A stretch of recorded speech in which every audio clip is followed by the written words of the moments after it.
Hello বন্ধুরা, এই চ্যানেলে আরেকটি ভিডিওতে তোমাদের সকলকে স্বাগত জানাই। তো রেজিস্ট্রেশনের ব্যাপারে আরেকটা আপডেট দেওয়ার ছিল, যেটা হচ্ছে অনেকেই রেজিস্ট্রেশন অ্যাপ্লাই করছো, তারপর যখন পেমেন্ট করার পর স্লট বুক করতে যাচ্ছ, স্লট বুক করার পর স্লট বুক হয়ে যাচ্ছে, কিন্তু তোমাদের যে অ্যাপয়েন্টমেন্ট কপিটা সেই কপিটা প্রিন্ট আউট আসছে না, ঠিক আছে? মানে যখন অ্যাপয়েন্টমেন্ট বুক করছো, তারপর যখন অ্যাপয়েন্টমেন্ট কপিটা নিতে প্রিন্ট আউট করতে যাচ্ছ, তখন দেখাচ্ছে যে you have not booked any appointment. তো এটা সার্ভারের প্রবলেমের জন্য হচ্ছে।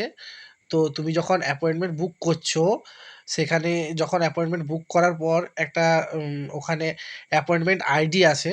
তো ওটা যে ওটার একটা স্ক্রিনশট নিয়ে তোমরা যদি রাখো, সেই স্ক্রিনশটটারও যদি প্রিন্ট আউট করে নিয়ে যাও, তাহলেও কোনো অসুবিধা নেই, ঠিক আছে? যে সমস্যাটা হচ্ছে সেটা সার্ভারের প্রবলেমের জন্য হচ্ছে, সেটাতে তোমাদের কোনো সমস্যা নেই।